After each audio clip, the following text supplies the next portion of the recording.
amigas y amigos de Todo por Amor. Ya sabemos que Jesús va predicando el reino de Dios por las calles y las plazas de las aldeas por donde va. Vamos a trabajar ahora el capítulo 5 de nuestro libro Jesús, una aproximación histórica, que se titula Poeta de la compasión. La palabra poeta nos remite inmediatamente a palabras bonitas, a la belleza de la palabra. Recordemos que Jesús es la palabra de Dios. Pero nos vamos a centrar aquí en qué es lo que hace Jesús con la palabra para explicar el reino. Jesús utiliza la palabra como medio de evangelización, porque entre otras cosas era lo que había en su época. Y su palabra, su lenguaje es un lenguaje sencillo, claro, muy comprensible y muy tangible. Él habla de lo que ve, de lo que vive y de lo que es capaz de guardar en su corazón. Invita así a mirar la realidad, la vida cotidiana de cada día con unos ojos nuevos y a descubrir ahí la experiencia de Dios, un Dios que está real, vivo, trabajando, pero de una manera misteriosa, sorprendente, oculta. Invita a descubrir la bondad de Dios y la ternura en aquello que se vive.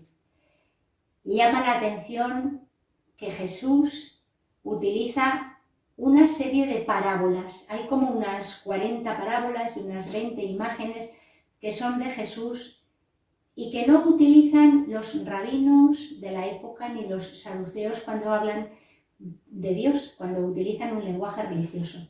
Jesús no es ajeno al lenguaje de los profetas, lo conoce y lo utiliza. Cuando en Israel se habla de padre, se sabe que se refiere a Dios.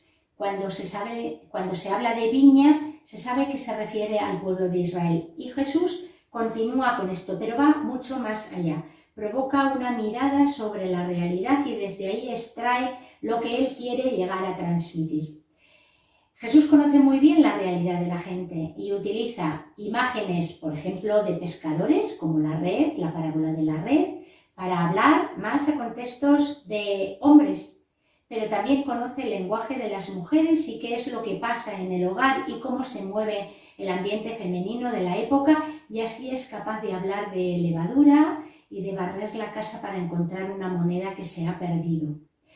En su lenguaje incluye a toda la población. Todos somos hijos de Dios, a todos nos tiene que llegar el mensaje del reino.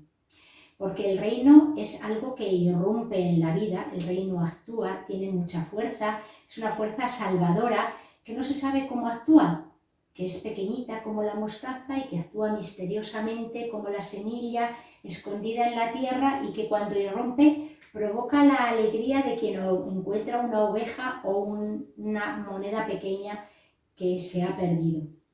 Las parábolas son solo de Jesús, no las utiliza ningún personaje más de aquella época, ningún maestro más. Las imágenes que utiliza Jesús son lo que son. La semilla es semilla, la red es red, la mostaza es mostaza. Y hacen referencia no a esa realidad, sino a lo que hay detrás. La gente de allí lo entendía perfectamente, porque con esas parábolas Jesús nos habla de que Dios es bueno, porque es un padre que espera, de que Dios se preocupa de que todos tengan lo que necesitan para vivir, hayan trabajado poco o mucho, como los obreros de la viña, que ante Dios la palabra salida del corazón, aunque sea solo para pedir perdón y sentirse miserable, es escuchada con muchísima atención, acogida y sirve de protección como el publicano, que Dios se preocupa por aquel que queda en el borde del camino. Le atienda un samaritano y no sea atendido por los dignatarios de Israel. Con esto quiere Jesús invitar a la compasión, invitar al perdón, quiere ayudarnos a descubrir la fraternidad y la misericordia, quiere que haya alegría y provoque la acción de gracias en nosotros, porque el reino de Dios ya está presente entre nosotros. Queremos provocar el encuentro con Jesús y desde ahí os invitamos a leer una parábola. Por ejemplo, la de los obreros invitados a la viña, a trabajar a la viña.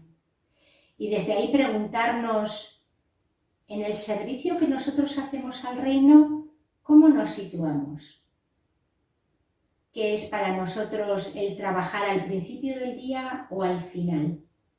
¿Y qué esperamos recibir de Dios? ¿Lo que nos ha prometido o más? Porque hemos trabajado más.